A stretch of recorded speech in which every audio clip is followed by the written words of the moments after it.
Hello guys, आपका मेरे channel smart study में स्वागत है। आज हम शिक्षा निदेशालय की तरफ से दी जाने वाली कार्य पत्रक नंबर 9 करेंगे, जो कि क्लास 6 की है और विषय है सामाजिक विज्ञान। ये वर्कशीट 5 अगस्त 2021 की है। तो आइए शुरू करते हैं आज की वर्कशीट शुरू करने से पहले प्लीज़ मेरे चैनल को सब्सक्राइब कर दीजिए। तो आइए देखते हैं आज की वर्कशीट। उप विषय लोग कहाँ रहते थे। भोजन करते वक्त आपने कभी सोचा है कि आपके द्वारा खाए जाने वाले चावल और गेहूं कब और कहाँ उगाया गया। आइए इस प्रश्न का उत्तर दिए गए मानचित्र में ढूंढते हैं। तो देखो क्या कहा गया कि भाई हम भोजन में चावल और गेहूं अपना यूज़ करते हैं, लेकिन ये सबसे पहले कब और कहाँ उगाया गया, तो उसे आज हम समझेंगे। देखो ये मानचित्र है जिसमें ये देखो ये इंडिया का, यहाँ पर पाकिस्तान, यहाँ अफगानिस्तान है ना, यहाँ पे नेपाल हो गया, ठीक है, इधर चाइना हो गया। ये आपको मैप याद होना चाहिए कि कौन कौन सी कंट्रीज़ इंडिया से टच करती है, ठीक है। उसके बाद देखो आज की जो मानचित्र में हमें नदियों की स्थिति बताई गई है। जैसे कि देखो ये है सिंधु नदी। सिंधु नदी से बहुत सारी इस तरह से आपको और नदियाँ दिखाई दे रही है जो इसकी सहायक नदियाँ हैं। जब एक नदी से और छोटी नदी निकले या एक छोटी नदी बड़ी नदी में जाकर मिल जाए तो उसे हम क्या कहते हैं, सहायक नदियाँ। तो देखो ये है सिंधु नदी। यहाँ से देखो ये है गंगा नदी, जिसमें कि क्या है, काफ़ी सारी सहायक नदियाँ हैं गंगा नदी की भी ना।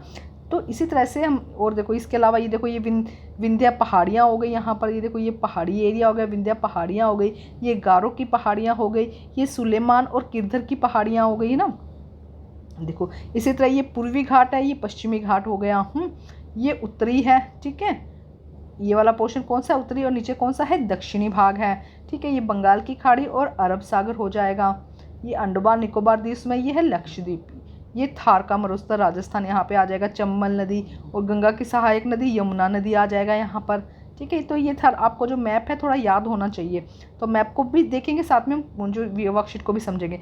मानचित्र में उत्तर पश्चिम में सुलेमान और किरधर की पहाड़ियों को ढूंढिए। तो अभी हमने देखा था कि उत्तर पश्चिम में, देखो ये वाला साइड कौन सा हो जाएगा, उत्तर पश्चिम।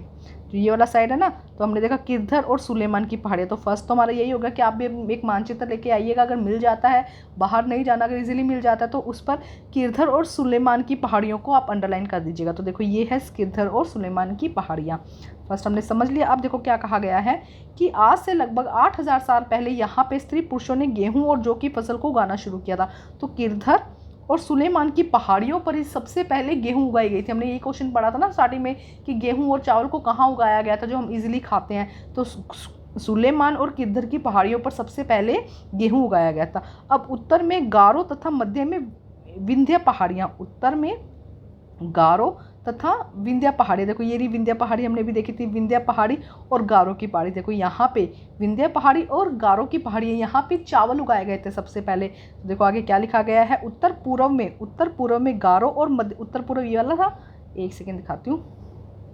उत्तर पूर्व ये वाला एरिया हो जाएगा और मध्य भारत कौन सा हो जाएगा, ये वाला। तो उत्तर पूर्व में गारो और मध्य में विंध्य पहाड़ियों पर सबसे पहले क्या उगाए गए थे, चावल उगाए गए थे। तो पहाड़ियों को देखिए, हमने देख लिया। ये कुछ अन्य ऐसे क्षेत्र जहाँ पर कृषि का विकास हुआ, जहाँ सबसे पहले चावल उगाया गया, वे स्थान विंध्य के उत्तर में स्थित थे। तो जहाँ पर चावल उगाया गया वो कहाँ थे, विंध्य के उत्तर में स्थित था। तो विंध्य पहाड़ियों पर क्या उगाए गए थे, चावल उगाए गए थे।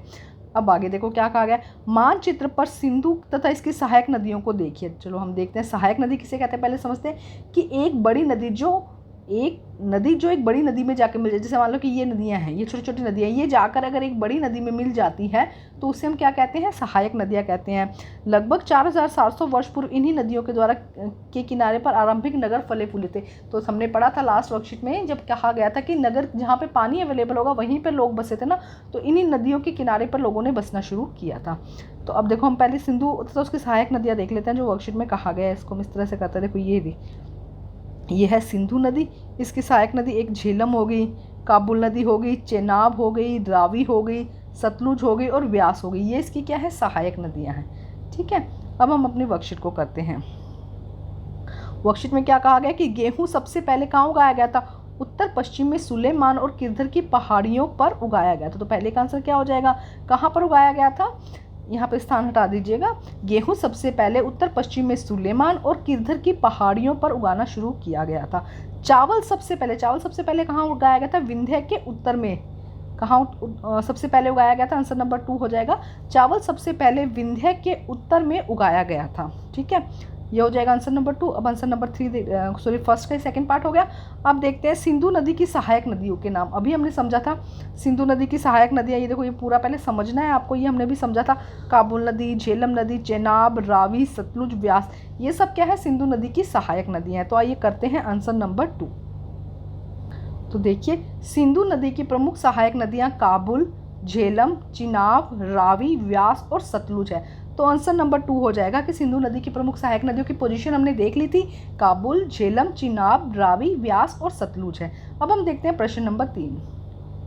प्रश्न नंबर 3 में देखो क्या कहा गया, मानचित्र की सहायता से गंगा नदी की सहायक नदियों के नाम लिखो। तो देखो ये रहा मानचित्र, हम देखते हैं गंगा नदी की सहायक नदियाँ। देखो यहाँ से गंगा नदी आ रही है, ठीक है। अब यहाँ पे नदियाँ, ये देखो ये यमुना नदी हो गई, सोन नदी, गंडक नदी हो गई यहाँ से, है ना। ये देखो ये सब इसकी सहायक नदियाँ हैं। तो हम कुछ प्रमुख नदियों के नाम लिख लेंगे, जैसे कि सोम नदी, यमुना नदी, इसके अलावा यहाँ पे गंडक आ जाएगा, कोसी आ जाएगा, महानदी, ना। ये सब नदियाँ क्या है, गंगा नदी की सहायक नदियाँ हैं। तो हम अच्छे से इसका आंसर लिखेंगे। यहाँ सिर्फ 2-3 नदियों के नाम लिखे गए हैं, गंगा नदी जैसे कि यमुना और सोन नदी, लेकिन हम अच्छे से इसका नाम लिखेंगे।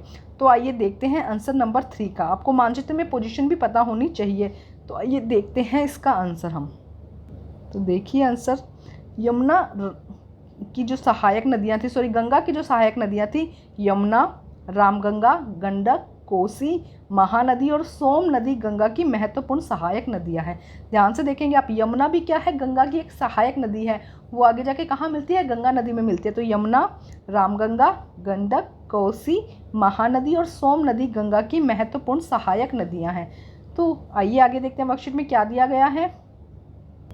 तो जो आज की वर्कशीट है वो कंप्लीट होती है। हमने तीनों क्वेश्चन कर लिए, मानचित्र में पोजीशन भी समझ लिया है हमने इनकी गंगा की और सिंधु नदी की सहायक नदियों की पोजीशन भी हम यहाँ से समझ चुके हैं। तो आप चाहे तो मानचित्र लाकर उसमें पोजीशन के साथ में ये वर्कशीट कंप्लीट कर सकते हैं। अगर मानचित्र अवेलेबल नहीं है तो आप इनके नाम याद कर लीजिएगा। आज की वर्कशीट बहुत आसान थी। वर्कशीट को कंप्लीट करके अपने टीचर से चेक करवाइए और प्लीज़ मेरे चैनल को लाइक कीजिए, सब्सक्राइब कीजिए और शेयर कीजिए।